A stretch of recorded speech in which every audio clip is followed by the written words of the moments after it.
frères et sœurs, nous vous saluons dans le précieux et puissant nom de notre Seigneur Jésus-Christ. De partout où vous êtes en train de nous suivre, je suis le pasteur Valérie Kabamba de l'église L'Arche de l'Alliance Massina, ici en République démocratique du Congo. Je voudrais rendre gloire à Dieu qui a permis que nous puissions nous retrouver autour de ce forum, autour de sa parole, dans ces forums. Mais au-delà de tout, profitant donc de cette occasion, je veux dire merci au pasteur Tamboué Acacia. Bienvenue pour marque de confiance et son cœur favorable à notre personne. Que Dieu soit béni et que le Seigneur puisse tourner ses regards favorables sur son serviteur. Alors, je voudrais nous proposer une lecture dans le seul verset de Genèse 2, donc le verset 18. L'Éternel Dieu dit, « Il n'est pas bon que l'homme soit seul, je lui ferai une aide semblable à lui. » Cela traduit exactement la pensée du Créateur. C'est que Dieu voulait, à côté de l'homme, qu'il y ait une femme qui lui serait son aide, donc son vis-à-vis, selon d'autres versions. Vous voyez ici, il y a au fait une composition qui se fait lorsque le Seigneur introduit cette pensée ici. Dans le livre de Éphésiens au chapitre 5, à partir du verset 22, vous allez voir la Bible parler de l'homme qui est le chef de la femme. Ça veut dire le mot chef, pour question d'équilibre, veut dire le chapeau, la tête, si vous voulez, les chapeaux ou tête. Voyez? Donc, képhal. Képhal veut dire tête, chapeau, couverture, si vous voulez bien. Et ici, dans Genèse, l'aide sort du mot tela, qui est en fait un poteau, une poutre ou poteau. Et vous voyez là très bien que ça fait une très bonne combinaison entre le chapeau, la toiture, le poteau ou poutre. Vous voyez, donc ça forme vraiment ce que l'on peut appeler ici et qualifier d'édifice. Donc dans le mariage, Dieu est en train de construire. Quand Dieu met en place le mariage, il est en train de bâtir, il est en train de construire. Et qu'est-ce qu'il construit? Il construit une famille. Et l'idée de Dieu, c'est d'élargir sa famille sur la terre, d'élargir sa race sur la terre. Donc, il passe par un mécanisme qui est construction. Vous voyez, donc il y a une toiture, il y a une poutre ou si vous voulez, un poteau. Et la position de ces deux objets détermine exactement la pensée de Dieu sur ce qui concerne le mariage. Et c'est ce qui justement traduit l'idée que une des parties ne vaut rien sans l'autre. Et il est dit ici, je lui ferai une aide semblable à lui. C'est-à-dire, la poutre soutient la toiture et la toiture couvre la poutre. C'est pour cela justement que vous allez voir même dans 1 Corinthiens 13, lorsque Paul parle de l'amour, il qualifie l'amour d'une faculté, la capacité de couvrir le mal. Vous voyez? Donc, il pardonne tout, qui croit tout. Et donc, un homme qui aime sa femme la couvre. Et la femme est une aide, c'est-à-dire le poteau ou la poutre, le soutien de son mari. Et c'est dans cette condition qu'il y a de l'équilibre. Mais remarquez au verset 17 de Genèse 2, Dieu, lorsqu'il crée l'homme, il lui donne un principe de vie. C'est vrai que le principe de son existence est lié à la ressemblance qu'il avait à l'image de Dieu. Et voilà, donc ici pour vivre, il avait besoin maintenant de comprendre comment devrait-il vivre. Et la manière de vivre, Dieu le dit là-bas, il dit, tu mangeras de tous les arbres du jardin, mais quant à l'arbre de la connaissance du bien et du mal, tu n'en mangeras point, car le jour où tu en mangeras, tu mourras. Donc il y avait un principe de vie. Et donc, si jamais ce principe n'est observé, il y a désobéissance et cela amènerait à la mort. Parce qu'il dit, le jour où tu en mangeras, tu mourras. Donc, la mort va rentrer. La séparation d'avec Dieu sera quelque chose de possible. Vous voyez? Et ça conduit à la mort. Bien-aimé, ça veut dire que lorsque dans un mariage, il y a un déséquilibre par rapport à la pensée de Dieu, par rapport à l'idée de Dieu, par rapport à l'obéissance à la parole de Dieu, cela peut amener à un désastre. Ça peut amener à un trouble extraordinaire et une perturbation de relations, mais au-delà de tout aussi, ça peut compromettre la finalité des choses. Voilà pourquoi ce matin, nous parlons de lorsque le mariage devient un piège. À l'origine, quand nous regardons bien le verset 18, cela ne traduit pas exactement cette pensée du thème que nous avons. Ça paraît un peu comme contrastant. Oui, c'est tout à fait normal parce que Dieu, en créant, il n'a pas amené l'homme à un déséquilibre. Il ne voulait pas amener l'homme à la chute, connaissant toutes choses, mais en créant la femme et la mettant à côté de l'homme, Dieu voulait vraiment la femme et l'homme ensemble dans une construction d'édifices tels que nous l'avons dit pour élargir sa famille. Mais malheureusement, l'homme dans son agissement a pu se détacher de la pensée de Dieu, mais aussi de la communion qu'il avait avec le Seigneur, et cela l'a conduit vers la perdition.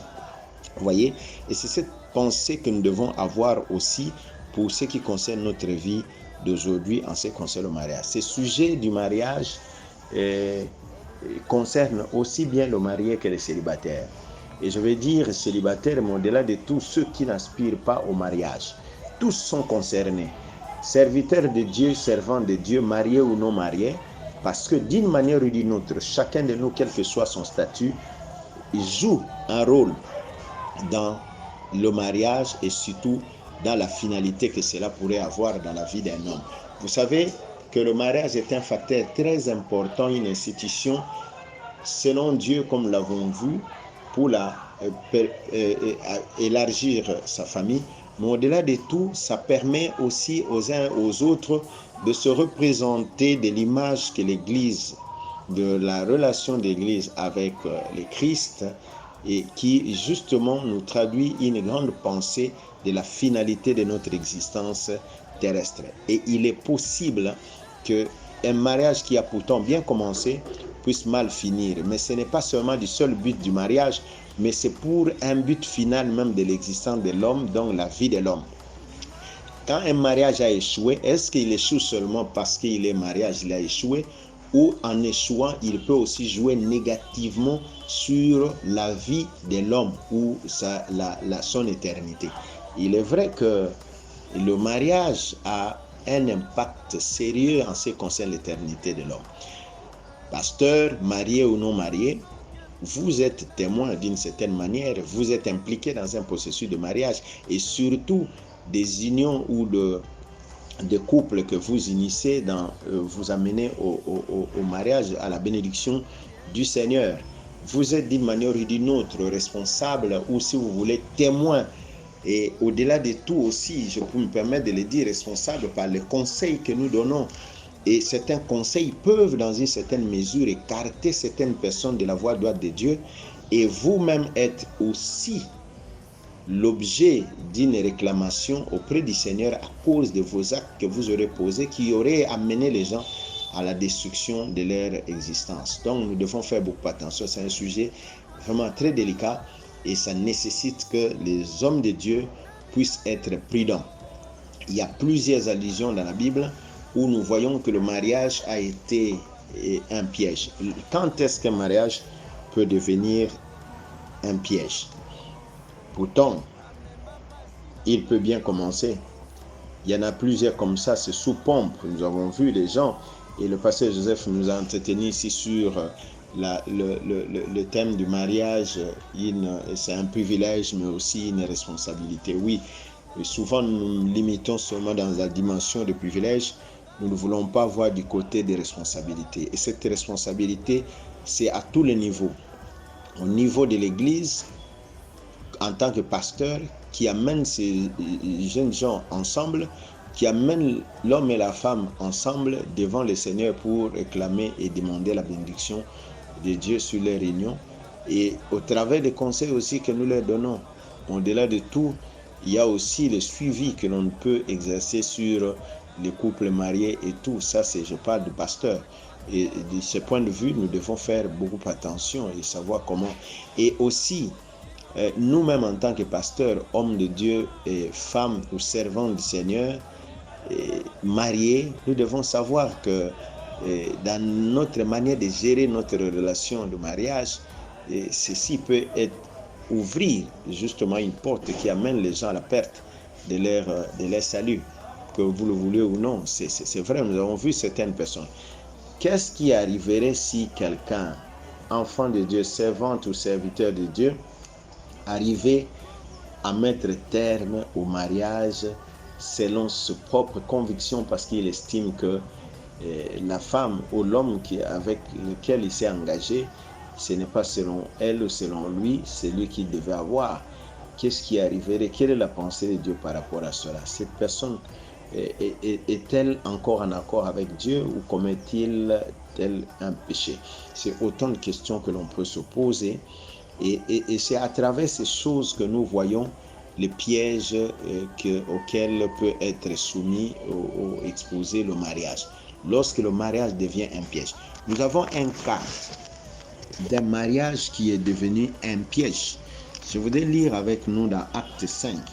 Il y a plusieurs allusions, plusieurs exemples à prendre dans la Bible, mais je voudrais pour ce jour nous prendre juste le seul point du mariage, lorsque le mariage devient un piège, le seul cas de Ananias et Saphira. Voyez-vous, quand vous lisez à partir du premier verset, vous allez voir jusque à la suite, il y a une complicité qui se passe entre la femme, l'homme et la femme lorsqu'ils sont dans le mariage. Il y a une forte complicité. Et cette complicité peut être en faveur de Dieu comme en défaveur de Dieu. Si c'est en faveur de Dieu, gloire à Dieu. Je prends un exemple. Une femme qui essaie de rappeler tout le temps à son mari les responsabilités, les obligations dans le service de Dieu, ce qu'il faut faire pour le Seigneur. Mais il peut avoir aussi une complicité qui amène à la mort. Et c'est le cas d'Ananias et Saphira. C'est-à-dire, vous voyez un homme qui vient d'être tombé mort à cause d'un mensonge, mais la femme ayant été complice de son mari et s'associe à son mari jusqu'au même à accepter de mourir à cause d'une complicité qui a été établie contre Dieu. Parce que Pierre, lorsqu'il parle, il dit, Pierre lui dit, Anania, pourquoi, au verset 3, pourquoi Satan a-t-il rempli ton cœur au point que tu montes au Saint-Esprit? Voyez? Et que tu aies retenu une partie du prix des champs. Nous connaissons bien l'histoire, je ne voudrais pas rentrer dedans, mais c'est juste pour vous donner l'idée de comprendre qu'ils étaient deux dans une union et leur union a été bâtie sur une forte complicité et cette complicité, malheureusement, était contre Dieu. Et cela a tourné mal contre eux-mêmes. D'aucuns sont dans cette situation-là. Comment une femme ou un serviteur de Dieu attaché à sa femme ou une servante de Dieu attachée à son mari, dans la complicité contre Dieu, dans la gestion des choses qui concernent le Seigneur, des choses qui concernent l'Église. On doit se poser autant de questions. Sommes-nous vraiment dans la voie droite avec le Seigneur et sommes-nous préservés, protégés? Sommes-nous en mesure de nous maintenir et nous persévérer dans la foi et dans le salut que nous avons reçu lorsque nous avons cru au Seigneur avec ce genre de pratiques? Combien de pratiques ne voyons-nous pas aujourd'hui dans les églises où il y a complicité du pasteur et maman pasteur? Et cela devait nous amener à nous questionner. Ou dans certaines églises, il y a des dispositions qui sont établies, mais le pasteur et son épouse dérogent à cela au nom de leur position de pasteur ou de maman pasteur. Et ça, on doit faire beaucoup attention parce que ces choses peuvent jouer négativement sur le temps nous manquerait pour citer des exemples qui sont extra-bibliques, même de notre vie de tous les jours ici. Mais nous sommes remplis d'exemples tout autour de nous. On a autant d'illustrations, des choses que nous vivons dans nos assemblées, dans nos églises et dans les églises qui sont environnantes. Et nous connaissons comment les hommes de Dieu se comportent, les serviteurs de Dieu se comportent avec leurs femmes contre l'église. On a déjà appris, même dans cette ville, une femme et son mari, pasteur, se sont mis ensemble pour prendre l'argent de l'église et commençait à envoyer la femme à Dubaï et partout ailleurs pour du commerce avec l'argent de l'église, avec l'idée que je vais travailler avec cet argent, je vais avoir des bénéfices et puis on va rendre cet argent. Alors que l'argent était placé pour financer la construction du temple. Voyez-vous, donc il y a ces genres de pratiques. Et ces choses-là, je me dis, c'est des péchés collectifs dans ce sens, qui est en fait un exemple de ce qui s'est passé avec Ananias et Saphira, devait nous interpeller tous. Et donc les gens sont mis ensemble, non pas pour Dieu, mais ils se mettent ensemble pour se pervertir. C'est pourquoi la Bible demande, quand vous vous mettez ensemble, c'est pour vous, est-ce que c'est pour que vous puissiez vous améliorer, c'est pour que tout marche bien, ou c'est pour que vous puissiez vous détruire. Malheureusement, il y a des choses que nous voyons comme ça, les gens se mettent ensemble dans le mariage pour devenir pire. Vous voyez, pour devenir pire. Est-ce que c'est pour vous sanctifier, ou c'est pour devenir pire? Vous voyez, et malheureusement, c'est des choses que nous voyons dans certains couples, mais que le Seigneur nous fasse grâce. La complicité contre Dieu, ça c'est un mariage qui devient un piège. Et cela peut exposer la personne à la perte de sa vie et à la perte de son salut. Nous devons faire beaucoup attention. Que le Seigneur vous soutienne. Il y a tant d'exemples à citer dans la parole de Dieu en rapport avec ça que nous allons peut-être voir. C'est les cas de Akab et Jézabel. Ça, c'est un mariage qui a un problème. Un mariage qui prédispose l'homme. Souvenez-vous de quelle manière cette dame, Jézabel, a connu la mort. Dans quelles conditions son mari a vécu contre Dieu, voyez, parce que simplement influencé dans un lien, dans une relation de mariage. Donc on doit faire beaucoup attention que le mariage ne soit pas un cadre où les gens vont se mettre dans la complicité contre Dieu. Vous vous mettez ensemble pour devenir contre Dieu. Ça, c'est très dangereux, ça. Que le Seigneur nous fasse grâce. Ne soyons jamais ennemis de Dieu au nom du mariage. Vous êtes tellement complices que vous êtes prêts tous les deux à pouvoir tromper Dieu et à pouvoir vous lever contre Dieu, à être ennemis de Dieu. Que le Seigneur nous fasse grâce et qu'il nous soutienne tous. Pour aujourd'hui et demain, nous reviendrons sur les autres aspects. Que le Seigneur vous bénisse. Amen.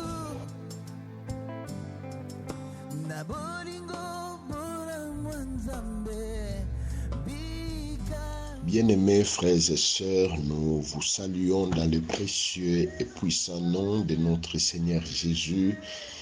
Et ce matin, nous voulons rendre gloire à Dieu pour ce qu'il a fait, l'opportunité nous accorder de pouvoir nous retrouver autour de sa parole dans le cadre de ce forum. Comme vous le savez, nous avons déjà commencé avec notre thème sur le mariage, lorsque le mariage devient un piège. Je voudrais prier avec nous avant que l'on puisse aller en profondeur de ces pensées. Père de gloire, nous te bénissons, te rendons gloire et grâce. Ce matin, nous avons encore besoin de t'écouter. Parle-nous comme un maître parle à ses disciples. Nous voulons voir ces cœurs des disciples. C'est vrai, parmi nous, il y a des enseignants, des docteurs, mon Dieu, mais nous voulons que tu nous donnes un cœur d'enfant pour écouter à la manière que les enfants peuvent écouter leur père. Merci de nous faire beaucoup de bien. Au nom de Jésus. Amen. Oui, bien-aimés, je nous propose cette lecture dans Genèse au chapitre 2, le verset 18. La Bible dit, l'Éternel Dieu dit, il n'est pas bon que l'homme soit seul. Je lui ferai une aide semblable à lui. Lorsque le mariage devient un piège, c'est vrai que ce texte que nous venons de lire nous montre la nécessité à côté de l'homme qui est une femme.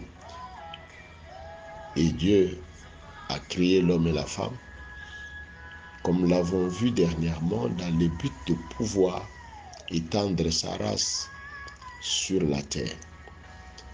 Et ceci nous amène à nous poser des questions, ou du moins la question principale, en quoi et à partir de quel moment et sous base de quoi le mariage peut devenir un piège.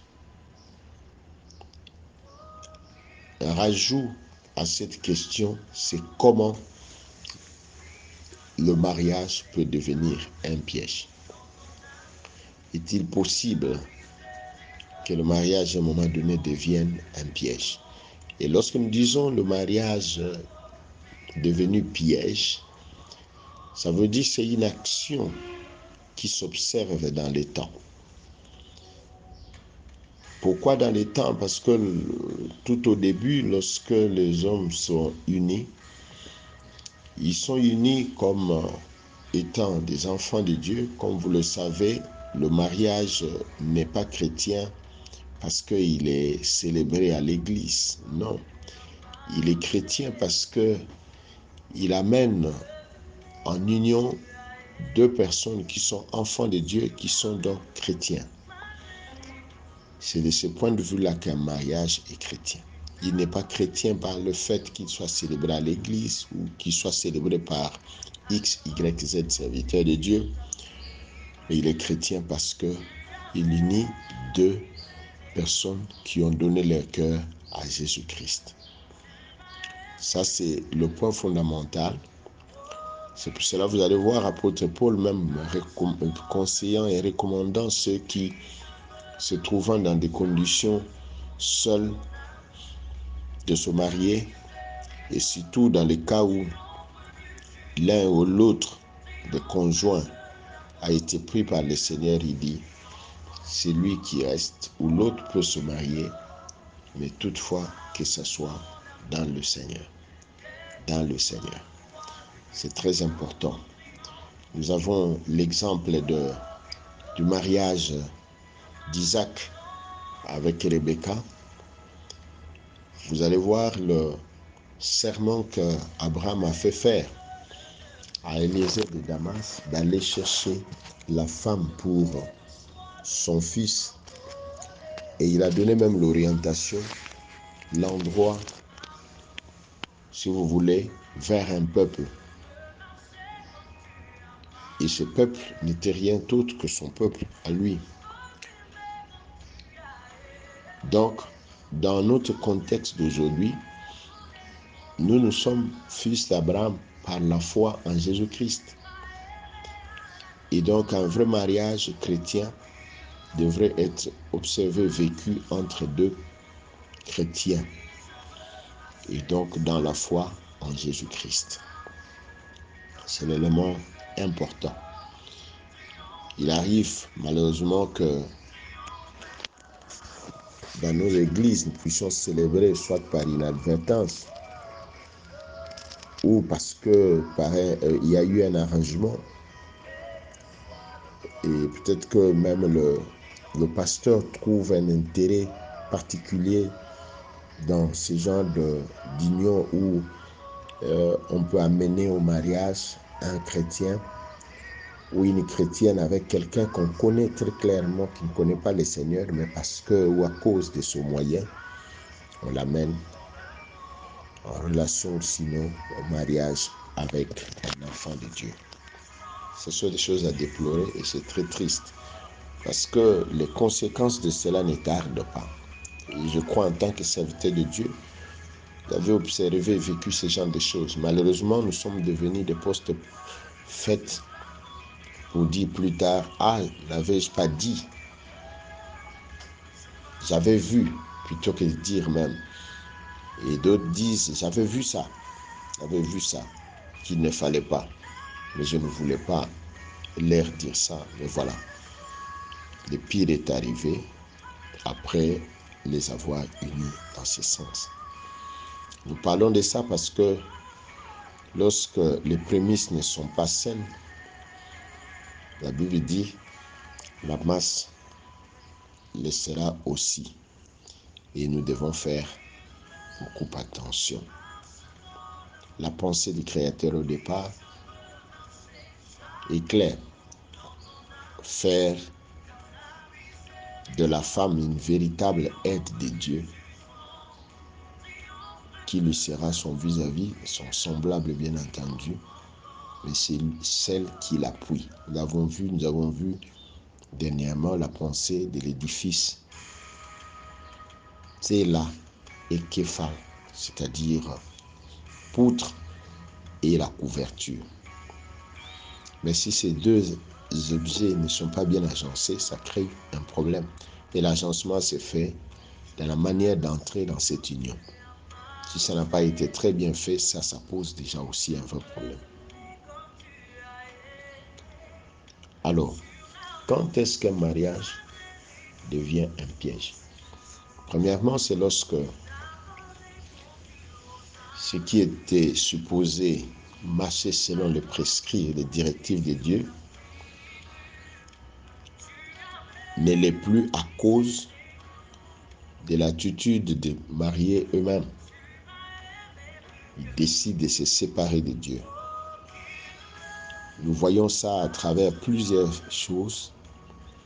Mari et femme ensemble, l'homme rentre dans une certaine confrérie ou dans une alliance quelque part et amène la femme dans ça.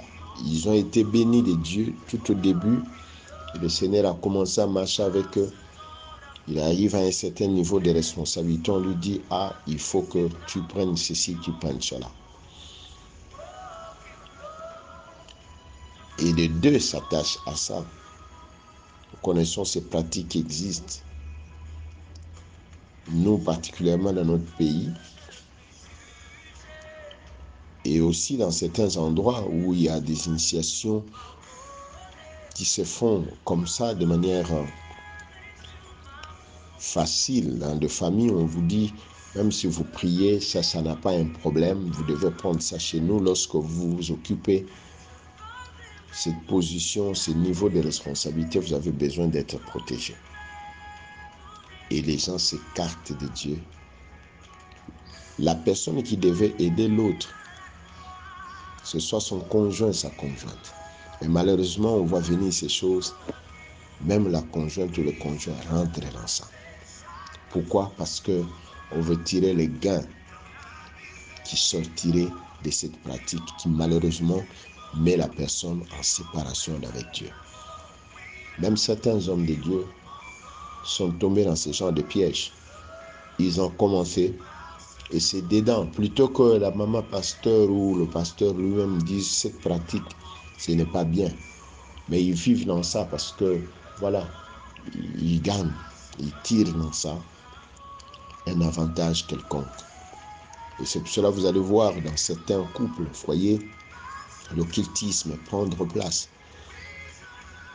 Celle qui était supposée être une aide, c'est-à-dire dans l'essence de pouvoir ramener l'autre. La Bible dit 2 personnes marchent-elles ensemble sans pouvoir s'entendre. Rien ne peut se faire comme ça si vous n'êtes pas en entente. Vous voyez? Et il va même très loin, le sage va dire 2 valent mieux que 1. Si l'un tombe, l'autre le relève. Donc la responsabilité de l'un à côté de l'autre est très clairement établie en face d'une telle situation. Et nous devons, nous en tant qu'hommes de Dieu, faire attention aussi à nous-mêmes dans les choses auxquelles on est exposé et même dans les choses qu'on nous propose, qui ne nous éloignent pas de Dieu. Deuxième chose, c'est lorsque un chrétien, nous l'avons vu au début, qui s'allie et qui se décide d'être en lien avec un païen ou une païenne. Quelqu'un qui n'a aucun respect pour le Dieu que nous invoquons, le Dieu que nous servons, c'est lui qui n'a pas Dieu pour Père. Vous voyez, c'est lui qui n'a pas Jésus comme Seigneur et Sauveur. Ce sont des unions que je qualifie de contre-nature. En aucun jour on pourra prendre un oiseau et le coupler avec une poisson. Parce que ce sont 2 espèces de natures différentes. Mais malheureusement, ça se fait parmi les enfants de Dieu. Quelqu'un vous dira, non, moi je vais le convertir. Et le voilà ensemble. Et c'est parfois des choses connues. On le laisse évoluer comme ça. Il y a un homme du nom d'Akab, un roi qui devait marcher selon les prescrits des dieux d'Israël, mais il a choisi d'aller vers la femme Jézabel, qui était la fille du roi sidonien, et il a pris pour femme. Et cette femme était d'un niveau élevé. Et c'est souvent ce genre de personnes que nous aimons, femmes des rangs, femmes d'une bonne famille. Il y a quelqu'un qui disait, toi tu ne peux pas te marier à n'importe qui, il faut te marier avec une femme de tel niveau de vie sociale. Souvent c'est ce genre de choses qui nous attirent et qui nous amènent très loin de Dieu. Vous êtes rentré dans une union. Mais le problème, c'est pas seulement d'entrer, mais lorsque vous y êtes, à coup sûr, la destinée connaîtra un problème. Votre foi va certainement connaître le problème et prouver à un niveau tel que, s'il est possible même, de pouvoir abandonner et vous écarter de la voie droite. Voilà en quoi nous disons que le mariage devient un piège. Quand vous y êtes entré de cette manière-là, eh bien, vrai deviendra un piège pour vous. Pourquoi un piège? Parce que ça vous achoppe par rapport à la finalité, au salut final, à la rédemption totale, complète. Quelqu'un peut s'écarter à cause de ce qu'il va rencontrer dans son mariage-là. Regardez Jézabel, jusqu'à quel point il va amener Akab. Dans 1 Roi 22, 53, la Bible dit que Akab est allé même s'incliner, s'agenouiller devant les Baal, des divinités païennes,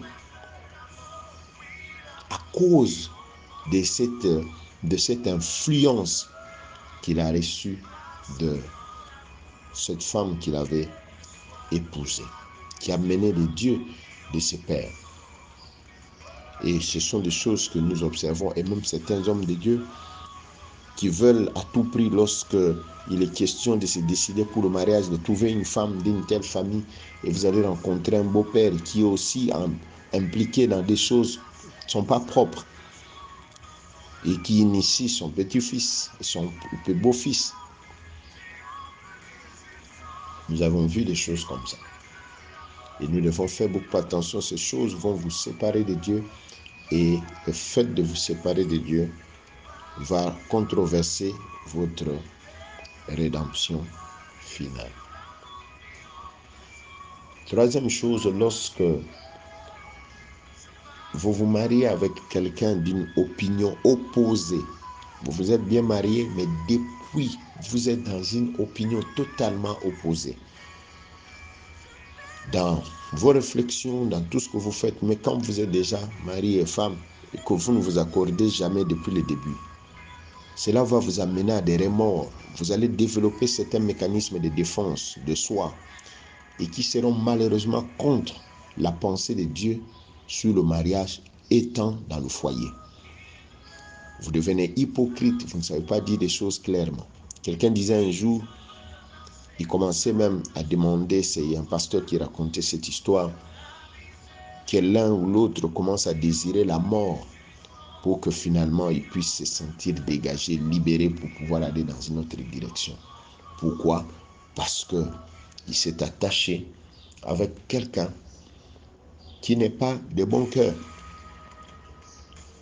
C'est le cas par exemple de Nabal à côté d'Abigail. Il y a des femmes, une très bonne femme, une femme sage qui va être liée à un homme d'un cœur rempli de folie, comme le disait ou le dit son nom. Dans 1 Samuel 25, vous allez trouver cette histoire. On en parle si largement. Comment Nabal a exposé sa folie face à toute la proposition et face à l'homme de Dieu, David, et comment sa femme a cherché à se rattraper par rapport à cela, parce qu'il avait un cœur sage. mais c'était un homme, d'une opposition permanente. Ce sont des cas comme ça. Vous allez voir l'homme développer des pratiques qui n'honorent pas le Seigneur. Il ne montre pas à sa femme de l'argent. Il y a des gens comme ça, ils sont maman pasteur, papa pasteur, ensemble. Malheureusement, ils ne se connaissent pas les choses l'un l'autre. C'est cachant là, chacun les choses qui se passent dans sa vie. Même quand il a des problèmes, il n'en parle pas à l'autre parce qu'il est juste qu'il n'est pas d'un cœur favorable. Et ça, ce n'est pas bien. Vous êtes unis, vous êtes ensemble, mais divisés. Ça, c'est un grand problème, c'est un grand souci. Or, Dieu n'aime pas ces divisions, les querelles et tout ça. Lisez dans Galates 5, à partir du verset 19, vous allez voir. Ce sont des choses que le Seigneur n'apprécie pas ça. Et ces choses ne prédisposent personne à entrer dans le royaume. Malheureusement, parce qu'on est dans le mariage, on peut se retrouver comme dans une sorte de prison de ces choses. Quatrième chose, c'est lorsque la complicité de mariés les amène à s'opposer à Dieu ou à offenser Dieu. Nous l'avons vu dans les cas d'Ananias et Saphira, dans Acte 5. Les deux se sont très bien accordés, mais contre Dieu. Vous verrez certains couples, ils sont bien au début, Dieu les bénit, ils gagnent et ils savent s'acquitter de leurs obligations, du moins de leurs devoirs chrétiens. Mais malheureusement, avec le temps, ils deviennent aussi rebelles que jamais. Un couple qui gagnait $100, ils savaient comment donner la dîme. Mais lorsqu'ils ont des milliers, ils viennent demander, pasteur, dites-nous, combien faut-il donner pour dîme avec ce que nous gagnons ici? Frère, quand vous gagnez 100, vous saviez comment calculer la dîme. Maintenant que vous avez des milliers, vous ne savez plus comment on calcule la dîme. Malheureusement, c'est des choses qu'on observe. Ils ont les intérêts pour eux, des choses pour eux.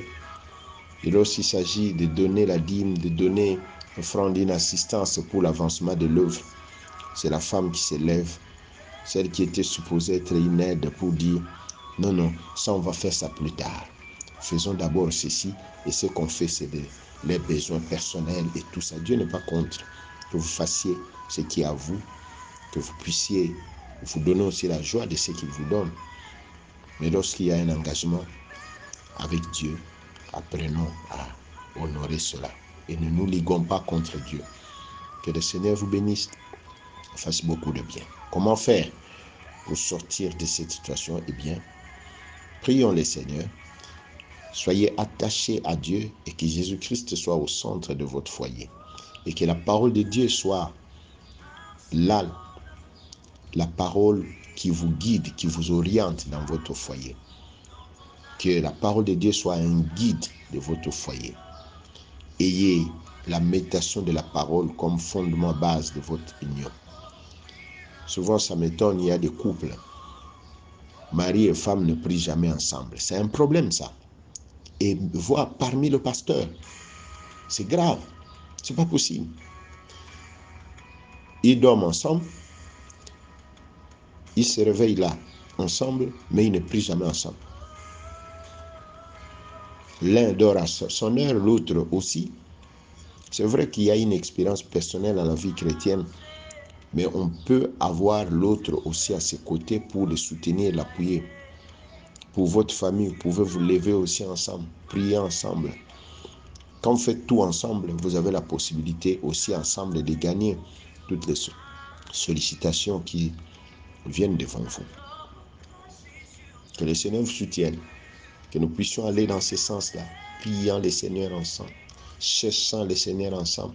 Quand vous avez un problème, même quand c'est difficile de vous mettre ensemble, parler, après avoir parlé, prier, chercher la face de Dieu. Seigneur, soutiens-nous dans ceci, soutiens-nous dans cela. Que le Seigneur vous fasse beaucoup de bien. Nous parlons de ça à ceux qui sont mariés, mais aussi à tous les hommes de Dieu, non mariés, aspirants ou non aspirants. Parce que d'une manière ou d'une autre, nous intervenons dans le processus de mariage. Soit nous amenons les gens à l'unisson et d'autres aussi, pendant qu'ils sont ensemble, nous les amenons à pouvoir cheminer dans leur voie par des conseils que nous donnons. Malheureusement, ceci arrive, certaines fois que dans nos conseils, les gens puissent se séparer. Nous avons déjà vu des gens séparés, des enfants par-ci, des parents là-bas, et malheureusement, parce qu'un pasteur a donné un conseil au mari d'abandonner la femme. D'abandonner la femme, et la femme est partie. Dit vraiment, c'est ça Dieu, la méchanceté, manque de pardon, et la femme se met dans n'importe quoi, et elle va perdre son âme. Et le mari, là où il est parti, pareil. Un divorce forcé, mais dans son cœur, beaucoup de chagrin. Parce qu'il sent dans son esprit qu'il aime toujours sa femme. Mais il ne peut plus aller ensemble. Parce que le pasteur a dit, il faut l'abandonner parce que ça, en tant que femme, ne pouvait pas le faire. Et aujourd'hui, les gens sont divisés. Des enfants éparpillés. Parce qu'un pasteur a donné conseil. Vous voyez que ce conseil peut être donné par un pasteur qui est marié ou non marié. Et voici là où ça peut conduire. C'est pourquoi nous devons faire beaucoup d'attention. Je prie, Seigneur de notre Père, aide-nous à l'écoute. Que cet avertissement, que nous soyons capables de nous ajuster, de nous amender. Aide chacun de nous et fais-nous de bien, car à nous-mêmes, nous ne pouvons rien. Y a-t-il un homme qui soit capable, mon Dieu, de plaire à toi sans ton aide? Nous avons besoin de toi. Viens nous aider par le Saint-Esprit. N'est-il pas écrit, marchez selon l'Esprit et vous n'accomplirez pas les désirs de la chair? Ces désirs qui nous viennent chaque fois et qui nous conduisent à nous séparer de toi. Seigneur, fais-nous de bien. Garde chacun de nous. Garde-nous, Père. Nous ne voulons pas que le mariage soit un piège qui nous écarte, qui nous éloigne de la vie éternelle. Non, Seigneur. Fais que chacun de nous, en écoutant cette parole, s'ajuste. Et qu'en ces jours-là, Seigneur, tous ensemble, nous puissions nous retrouver. Oui, c'est vrai, chacun devant toi, selon ce qu'il a fait. Mais le mariage nous aurait aidés à pouvoir nous maintenir dans la foi en attendant ton heureux retour. Dans le nom de Jésus, nous avons prié. Amen. Que le Seigneur vous bénisse.